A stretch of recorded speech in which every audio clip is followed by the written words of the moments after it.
Senhor Jesus está presente nesta casa. E como é bom nós estarmos nesta noite, usufruindo da sua presença e pela fé, assentarmos junto à mesa santa do Senhor, para no memorial participarmos do seu corpo e do seu sangue. Parece que foi o segundo louvor que cantamos aqui. Ele é o meu pão, Ele é o nosso pão. E como é bom você ter o pão da vida, que é Jesus. Amém? Eu quero que você abra comigo a sua Bíblia no Evangelho de João, capítulo de número 6. Exatamente o louvor que vocês cantaram aí do pão. Capítulo 6, os versículos 33 ao 35. Depois vou ler outros rapidamente. Vou esperar você encontrar na sua Bíblia, embora nós temos aí no telão, mas não deve dispensar a sua Bíblia, mesmo a gente mostrando no telão. Confira aí na sua, para ver se o que nós estamos falando é a verdade. Todos encontraram? Digam amém. Diz-nos assim a palavra do Eterno: porque o pão de Deus é aquele que desce do céu e dá vida ao mundo. Vou recapitular para você entender. Porque o pão de Deus é aquele que desce do céu e dá vida ao mundo. Disseram-lhe, pois: Senhor, dá-nos sempre desse pão. E Jesus lhes disse: eu sou o pão da vida. Aquele que vem a mim não terá fome, e quem crê em mim nunca terá sede. E você toma assento dizendo amém. Repita assim após mim: o pão de Deus desceu do céu para dar vida ao mundo. O pão de Deus desceu do céu para dar vida ao mundo. O Evangelho de João, capítulo de número 6, é gastrômico. Que isso, pastor? É verdade. O Evangelho de João, capítulo 6, é gastrômico. Por quê? Porque fala de comida, fala de alimento, fala de pão, fala de maná. Irmãos, é uma aula de culinária celestial. É uma aula culinária do céu. Você vê que o capítulo começa falando sobre a multiplicação dos pães e peixes. Está no capítulo 6 aí, você vai ver isso. Depois Jesus ausenta daquela multidão, ele sobe no monte, manda os discípulos atravessarem para o outro lado de Cafarnaum, enquanto ele orava. Aí ele anda por cima das águas. Depois a multidão faminta, já saciada a primeira vez, encontra com Jesus, sabendo que ele estava do outro lado. Ele sai procurando Jesus, e aí encontra Jesus. E aí no versículo 15 do capítulo 6, a Bíblia diz: sabendo, pois, Jesus que havia de vir arrebatá-lo para o fazerem rei, tornou a retirar-se para o monte. Eles ficaram maravilhados do grande milagre da multiplicação de pães e peixes que Jesus realizara, e eles queriam forçadamente fazê-lo rei. Ele não quis, não era a sua hora. Isso era uma afronta também, tanto para Herodes, como também para o rei maior que estava em Roma, o Império Romano. A Bíblia diz que Jesus se retirou e foi para o monte. Depois eles encontram Jesus, aquela multidão procurando Jesus. Jesus dá uma lição: olha, vocês estão me procurando, mas não pelos milagres que vistes, mas pelos pães que vos saciastes, matassem a vossa fome. Jesus dá uma lição para eles. Agora, o que me chama a atenção é que o capítulo começa falando sobre pão. E aí Jesus esclarece para a multidão que ele é o pão da vida. Quando ele diz: olha, vocês estão me procurando, mas não é pelos sinais que vistes, mas pelo pão, pela comida material que vocês comeste e saciaste. E aí ele começa a declarar para aquela grande multidão que ele era o pão da vida. E é interessante, ninguém pode ter vida se não se alimentar diariamente. E aí Jesus começa a transportá-los para o lado espiritual, já que eles eram carnais e só estavam à procura de Jesus exatamente por causa do pão, mas não por causa de suas palavras e dos seus milagres. E é interessante que você sabe que há na Bíblia a palavra pão mais de 350 vezes. A palavra pão aparece na Bíblia. Só no capítulo 6 do Evangelho de João aparece 19 vezes a palavra pão. E aqui nós encontramos que quando Jesus começa a esclarecer para eles que a sua missão é esta, é de dar a sua vida, porque ele desceu do céu como pão vivo para saciar a fome espiritual das pessoas.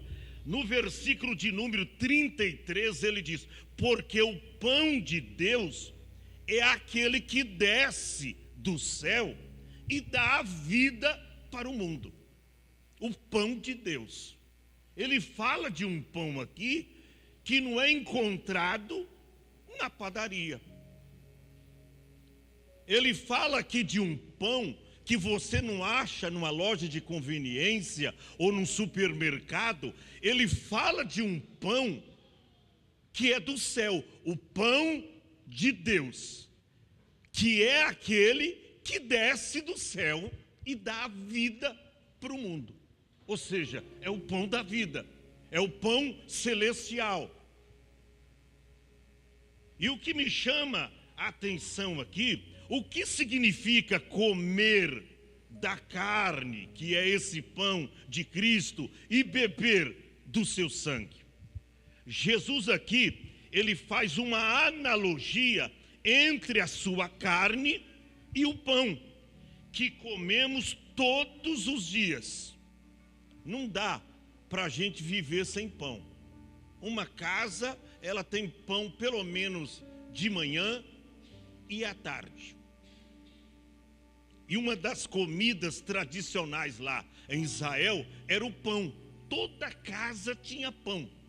Toda casa tinha pão. E hoje não é diferente, irmão. Em todo mundo, você vê na mesa de manhã pães. Sim ou não? Você vê. Por que Jesus, então, ele nessa analogia, ele diz que quem não comer da sua carne e não beber do seu sangue, não tem vida em si mesmo. Porque naquela época o pão era um dos principais alimentos daquele povo. Era algo necessário para eles se manterem vivos. E aí Jesus, numa forma espiritual, para eles entenderem, ele diz: olha, eu sou o pão de Deus que desceu do céu para dar vida espiritual para vocês. No verso de número 34, eles disseram: Senhor, dai-nos desse pão sempre. A gente quer comer então esse pão sempre. Aí Jesus disse: eu sou o pão da vida. Aquele que vem a mim nunca terá fome, e quem crê em mim nunca terá sede. E ele vem falando, até chegar no verso 48, que diz: eu sou o pão da vida. Vossos pais comeram maná no deserto e morreram. Este é o pão que desce do céu. Olha aí, o pão de Deus, para que o que dele comer não morra. Gente, olha o significado que a Santa Ceia tem para mim e para você. Esse pão que representa o corpo de Cristo. Olha o significado do pão e desse vinho, ou suco de uva, ou o que Jesus diz: o meu sangue, quem não beber do meu sangue. Ele diz no verso de número 51, eu sou o pão vivo que desceu do céu. Se alguém comer desse pão, viverá para sempre. Mas que pão é este? É Jesus, irmão, o pão da vida. Se alguém comer desse pão, viverá para sempre. E o pão que eu der é a minha carne. Olha aí o significado da Santa Ceia. O pão que eu der é a minha carne, que eu darei, ele ainda não havia morrido, pela vida do mundo. Ou seja, é o pão de Deus que desceu do céu para dar vida ao mundo. Verso 52. Disputaram, pois, os judeus entre si, dizendo: como nos pode dar este a sua carne a comer? Jesus, pois, lhes disse: na verdade vos digo que, se não comerdes a carne do Filho do Homem e não beberdes o seu sangue, não tereis vida em si mesmos. Está vendo o significado? Tem gente que às vezes, irmão, em culto de Santa Ceia, falta, não vem no culto, e às vezes eu fico pensando: meu Deus, como pode? Se a nossa vida está aqui, ele diz: quem não come a minha carne e não bebe o meu sangue, não tem vida em si mesmo. Como você pode trocar um culto de Santa Ceia por um shopping center, ou um encontro de amigos, um churrasco, ou uma viagem? Olha a importância e o significado da Santa Ceia. Jesus se declarando que ele é o pão de Deus, o pão vivo que desceu do céu. Olha para cá, no verso de número 54, ele diz: quem come a minha carne e bebe o meu sangue, tem. Ele não diz que terá, ele diz tem. Uma vez que você está usufruindo de comunhão com Deus, e você está participando da Santa Ceia, estando em comunhão com Deus, Jesus disse: quem come a minha carne e bebe o meu sangue tem a vida eterna, e eu o ressuscitarei no último dia. Gente, isso aqui é extraordinário. Isso aqui é extraordinário. Ainda fará parte do arrebatamento da igreja, se a qualquer momento ele acontecer, Jesus vir no traslado e você estiver pronto, preparado, você vai subir cantando o hino da vitória, preparado para participar das bodas do Cordeiro. isso aqui é demais. No verso de número 55 ele diz: porque a minha carne verdadeiramente é comida. Gastronomia, irmão. Ele falando, a minha carne é comida. Até para você entender isso na culinária, que fala a todos os tipos de carne, e de fazer comida, e de cozinhar carne. O povo, no natural, não estava entendendo nada. Tanto é que a Bíblia nos prova que depois desse sermão, Jesus só ficou ele com os 12. Os discípulos se mandaram, foram tudo embora. Só ficou Jesus com os 12 discípulos. Os 70 discípulos, outros que ele tinha, caiu fora. E a multidão também caiu fora. Só ficou Jesus e os seus discípulos. Depois que ele terminou de falar sobre esse sermão, ele diz: porque a minha carne verdadeiramente é comida, e o meu sangue verdadeiramente é bebida. Vou finalizar. Ele diz no verso 56: quem come a minha carne e bebe o meu sangue permanece em mim e eu nele. Você já pensou o que é isso, irmão? Aquele que come a minha carne e bebe o meu sangue, ele permanece em mim. Olha aqui, esse é o ato de você permanecer em Cristo. Quando você não dá importância à Santa Ceia, toma uma, falta duas, depois vem num culto designado, toma a outra, aí fica 2, 3 meses sem tomar, você não vai ter vida em si mesmo. Ele diz aqui: quem come a minha carne e bebe o meu sangue, permanece em mim. Aqui está o segredo, irmã Vera, de muitos não permanecerem em Cristo. Sabe por quê? Se ausentam da Santa Ceia. Quem come a minha carne e bebe o meu sangue, permanece em mim e eu nele. Sabe qual foi o resultado dessa pregação de Jesus? Sabe qual foi o resultado? Está aí no verso de número 60. Muitos, pois, dos seus discípulos, ouvindo isso, disseram: duro é esse discurso, quem o pode ouvir? E olha o verso seguinte, o 61. Sabendo Jesus em si mesmo que os seus discípulos, olha, irmão, era discípulo de Cristo, murmuravam a respeito disso, disse-lhes: isso vos escandaliza? E a Bíblia diz que desde aquela hora muitos abandonaram o Senhor. Ele apresenta aos discípulos e diz: vocês querem se retirar também? Está aí nos versos seguintes. Vocês querem ir embora também? Aí Pedro levanta e diz: Senhor.